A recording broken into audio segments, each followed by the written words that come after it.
10 minutes, is that what I have? Yeah. Regenerative medicine, from reconstruction to regeneration. When we talk about creating human life, that's what regenerative medicine is trying to do in the clinics. Obviously, I'm very close to clinics. In clinics, we try to restore tissue function, and that's not so easy when we start looking into the results we get. Tissue function, and as well as due to trauma, disease, congenital defects, and so on. Because in general, nature tries to deal with defects by quickly healing it by scar tissue formation. The disadvantage of this is that we lose function. The advantage is that we survive. But with modern medicine, survival is less of an issue. Now the issue is maintaining function and quality of life. So it has changed the way we look at patients these days. Regenerative medicine has actually been already, in my view, quite successful. By targeting intrinsic repair mechanisms, we have been studying in science the molecular and cellular basis of tissue repair. We have been cutting limbs from axolotls and studying the regrowth of these limbs, and by doing this we have started to understand how nature deals with damage and tissue repair.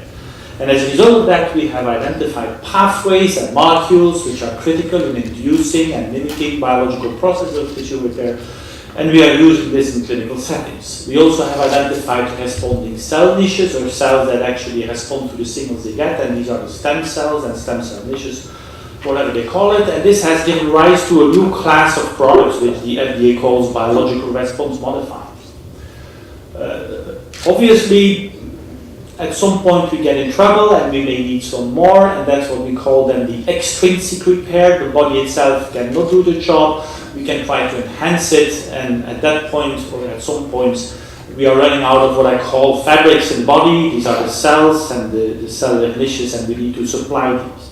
And that's then the cellular therapeutics. At the end of the day, however, there are a number of indications in which we want to do true tissue engineering, which essentially develop a Meineke, for those that are from the United States, where the biological spare parts on the shelf are available as soon as we have a problem in our human body.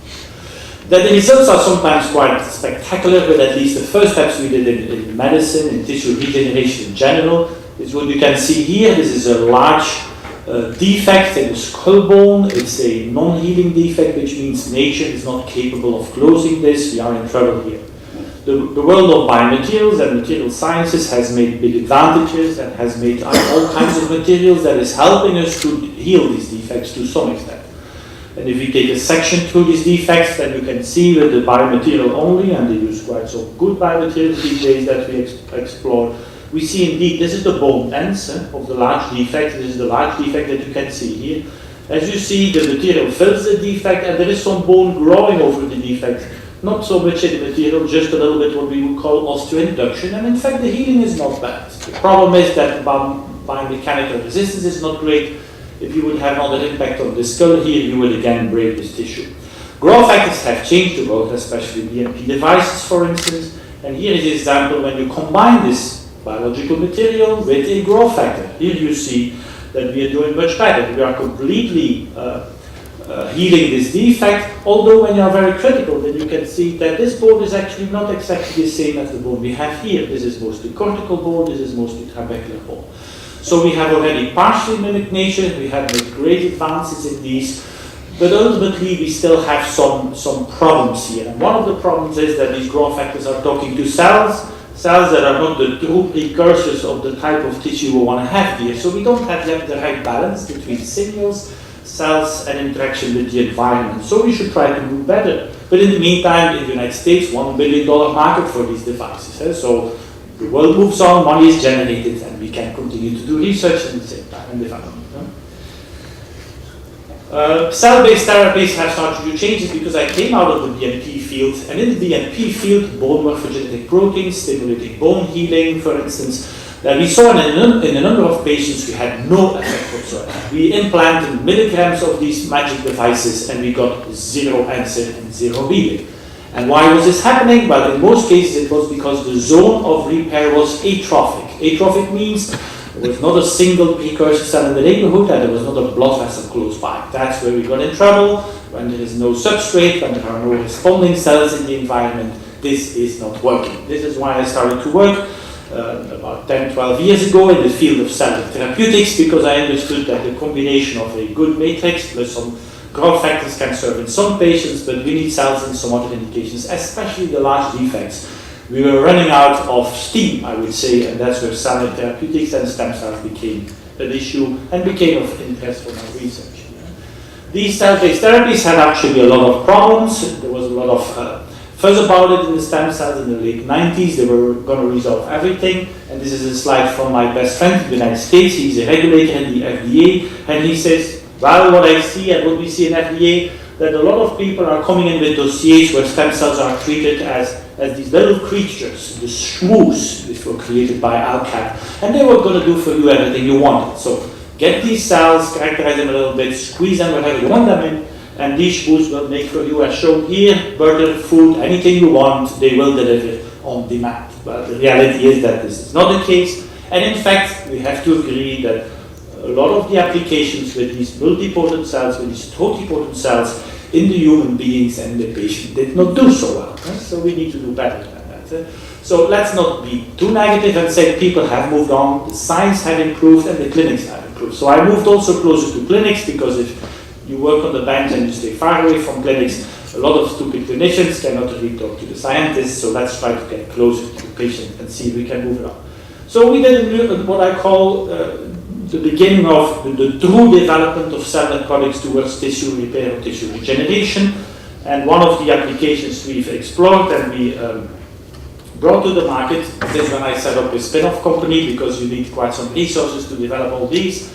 This is a large cartilage defect in the knees of some of you young people that causes pain, typically after trauma, and these cartilage lesions, the joint surface, do not heal. For some reason, nature has not selected the process of healing on the joint surface. So what we do now is we take a small biopsy of the cartilage at the border. So we use the intrinsic endogenous cells from the body, because we don't understand very well how the body makes that particular cartilage. We take these cells out of the tissue, you expand them in large numbers, and that's the technology of a company, and then you re-inject the cells under the sort of cover we put there now and start the rehabilitation. And this is what we explored and developed in a clinical setting with a clinical trial. Here you see the defect, this is the biopsy taking, this is the expansion procedure, and then we go into the patient and the rehabilitation starts. In fact, for autologous cells, we use endogenous material, and we basically optimize the endogenous material to reboost the healing of this defect. The expansion process is associated with some rejuvenation of the cells, but still maintaining their, let us say, their function, and that's one of the keys of the whole expansion process. And this led them to the successful development of this product, and this is actually the study hypothesis which we found also in the patient trial, that when you do a repair really comparable, just drilling some holes and trying to get a little bit repair in the patient itself, cell implantation results in a durable and long repair with clinical benefit. And that led to the first cellular product in Europe with marketing approval through the EMA. So that was the good news, that at least things from bench to bedside in regenerative medicine can move on, but it take about 10 years because there was basically no legislation in Europe for this, and the development of the whole legislation or regulatory issues around these took quite a while before we ended up there. But at least now there is a framework, and this means it's open for a number of other applications coming in. Importantly, that when you look at the clinics also, I started to be aware of the importance of personalized medicine, which means we have to really be able to identify the right patients for this treatment.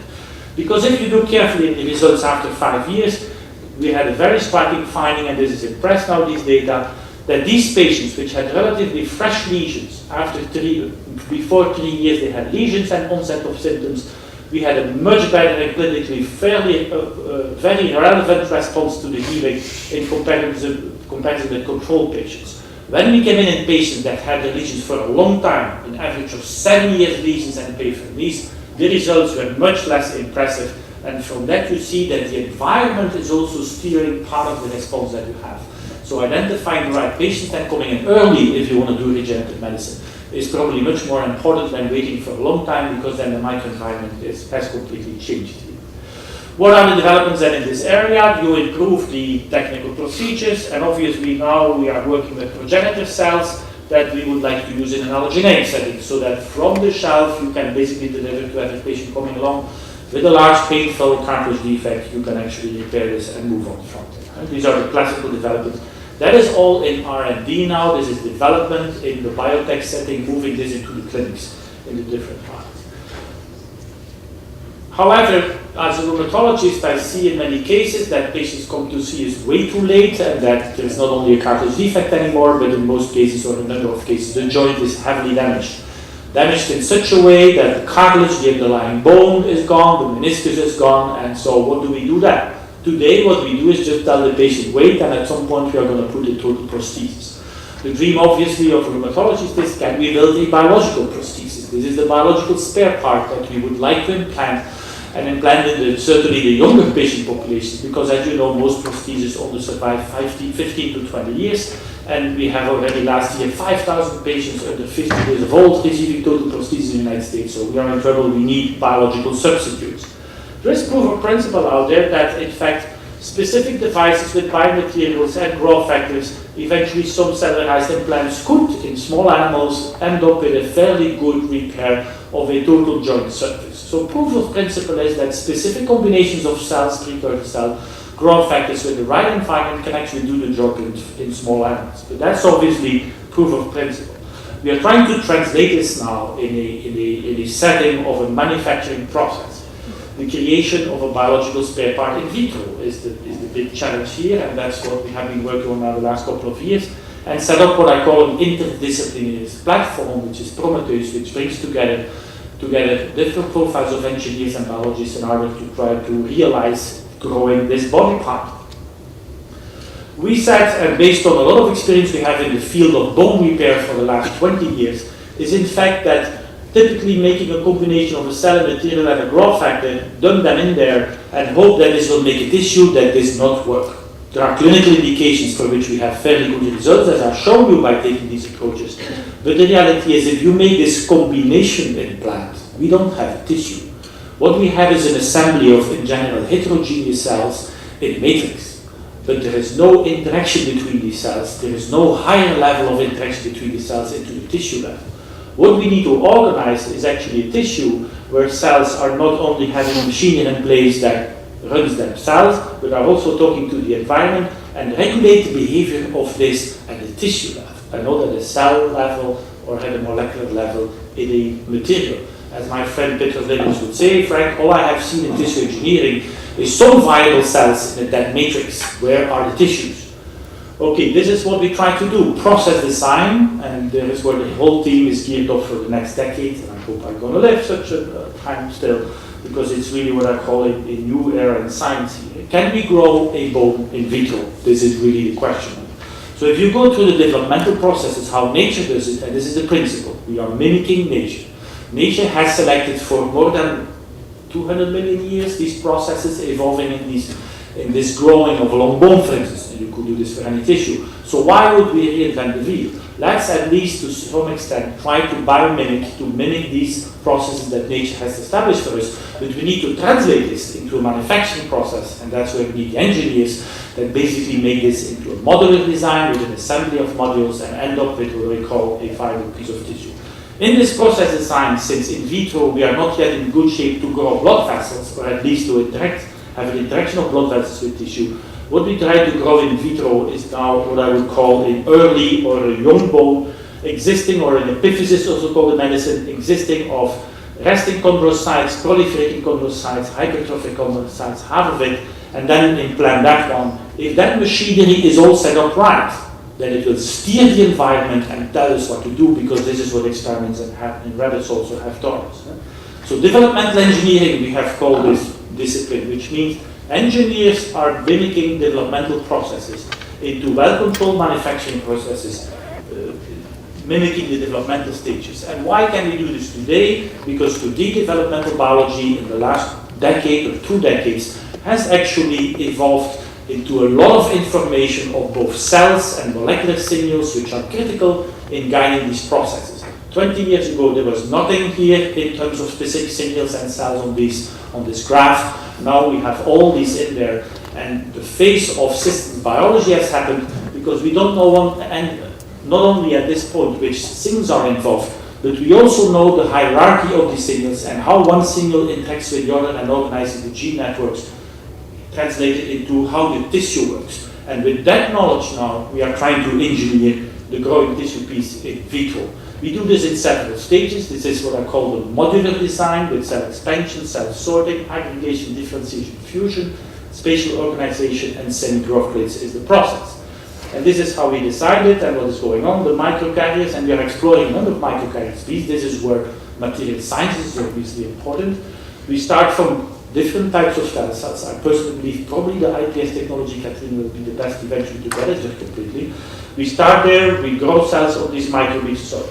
We grow cells, I need to go back. We grow cells on these microbeads, we bring them in larger numbers. Then we are in rotating bioreactors in which these aggregates are interfering with each other, inducing differentiation in the middle. And you can run with specific growth factors released from these beads to create this chondrogenesis. And in the next step, as we make larger aggregates and release other signals like thyroid hormone, we are inducing pre-hypertrophic and hypertrophic chondrocytes. So what we make now is different layers existing out of these cells, and these cells in hydrogel layers. And we assemble these layers into an assembly, just like it's the engineering approach. We have modular designs of units, and we assemble this into a structure. And by doing this, assembling this in structure, we hope, because we don't have the data, we only have what I call some proof of principle, that what is happening is that these layers are starting to talk with each other, and we can measure this, because the gene network analysis in the developing growth plate has shown us what the typical interactions are when the cells start to talk with each other. And that is what where cell and molecular biology has brought us, and engineering has started now at this point.